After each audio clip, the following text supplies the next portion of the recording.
graders, it's Miss Lamora coming to you live from the treehouse in my backyard. My girls love spending some time up here, so I thought it would be a nice place for us to continue our learning today. Today's video is going to be all about the lesson we started earlier in the week, which was focusing on oceans and ponds from our science-inspired workbooks. Now that text was all about informational text, and we were using that to help us identify a purpose for writing, but also to really gather information about the kinds of habitats that exist. Last week, we went ahead and read a very similar text, but it focused on forests and grasslands. So today, our job is going to be to take everything we learned from last week and everything we learned this week and compare those two texts to really identify the author's main purpose. Can you take a minute to think about the author's main purpose? When I'm thinking about the purpose, I'm trying to figure out, why did the author write what they wrote? What kinds of things did they describe as they wrote? And what explanations for the topic did they give? I know in our reading there was a lot of good information and a lot of text features that really can help us zero in on what the author wanted us to know. And from our discussion earlier in the week, I know that you know that the author wrote those to inform and to let us know all about these different kinds of habitats. So now that we have familiarized ourselves with the kinds of habitats that exist, the forests and the grasslands, and the oceans and the ponds, could we start to think about what might be the same or what might be different about those two texts? We absolutely can. We can focus on the details that we found in the illustrations, the diagrams, some of the bolded words, captions, all of those good bits of information on top of the text itself to really find out why the author included both kinds of habitats and how that serves their purpose. But I want to direct you, before we do any rereading or any answering of questions, to this chart behind me. This is an excellent anchor chart that helps us anchor our thinking. This shows us how we can compare and contrast two texts.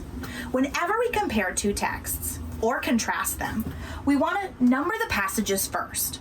So when we're talking about two texts that we've read, if we name number one text 1 and one text 2, it helps us to keep our thinking organized. Secondly, we can determine the topic. We've got to figure out, what is this author writing about, so that we can identify what that information is. That also helps us to really solidify our thinking and figure out what the author needs us to know.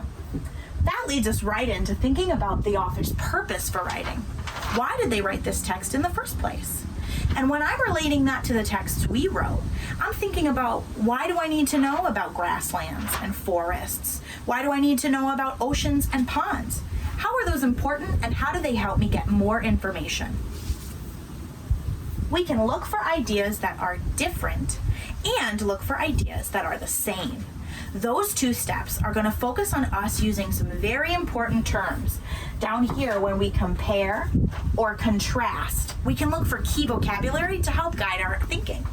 When we are comparing, we're looking for words like same, both, in common, similarly, also, alike, or in the same way. That tells us that we're taking two ideas and looking for the things that are the same.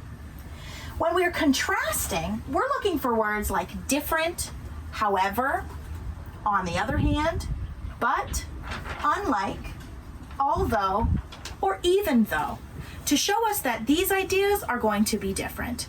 They will not be focused on the things they have in common, but rather really be focused on anything that is not alike. Now, those are important terms for us to know, because when we compare and contrast, we're really tasked with two big jobs, looking for all the things that are the same and all the things that are different within these two texts.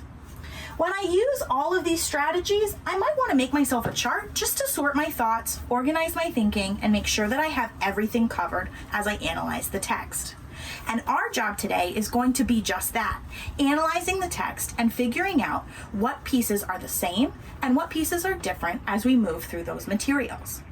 Now, in order for us to do this job, we're going to have to look back in our text. So I want you to go back now and revisit those modules, revisit those texts in your textbook, and focus on those pages that talk to us about forests and grasslands, and then also focused on oceans and ponds. When we look at those texts, I want to be thinking about what these habitats have in common and what these habitats have that are not the same. I'm going to give you an opportunity to review those texts right now.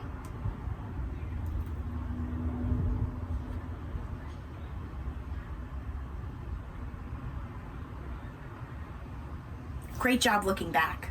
One of the things we want to do when we look back is to refer back to those pages. Remember earlier in the week, I told you I printed out all of my modules, so I had them here. That's going to help me so that I can walk through it with you. So I'm looking at my water habitat pages and I'm looking at my forest grassland pages. And right away, I'm noticing some similarities and some differences. Some things that I can say are the same off the bat. We know that there are animals in both of these places. That's a similarity. Are there plants in both of these places too? Absolutely there are. They might not be the same, but there are plants in both places. So we could sort that in the comparison column as things that are the same. We might also want to focus on anything that looks different. For example, since we're talking about the animals and the plants, do we see animals and plants that are the same or different in these pictures? Right, they're different. You're not going to find a shark living in a forest or a grassland. That's not a good habitat or environment for that animal. And at the same time, you're not going to find a white-tailed deer in the ocean. Does that make a good environment for that animal? No, not a great habitat. So that would be something that we could identify as the same or different. Yes, we would focus on those as differences, different kinds of animals. So as we get more specific about the details that we're focusing on, we can sort them even better in our charts.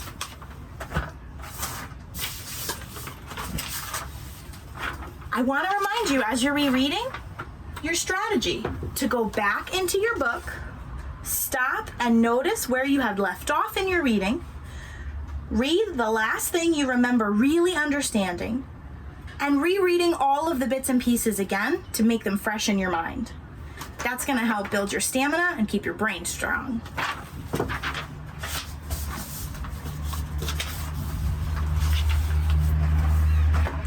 Now, because this is the third read of both texts, we want to go ahead and answer some specific questions.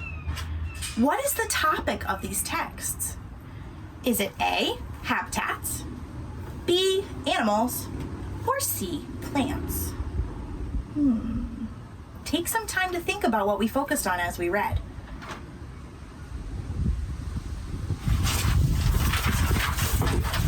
You're right, it is the focus of habitats. We learned about two very different habitats, and we can start to identify things that are the same and things that are different in each of them. We know that the author tells about rainfall in certain places and not in others. Where was a place that the author mentioned rainfall? In the forests and grasslands or in the water habitats? Yes, it was mentioned in the forests and grasslands chunk of text. Great job. Where did the author tell about salt in the water? Was that in forests and grasslands or was that in water habitats?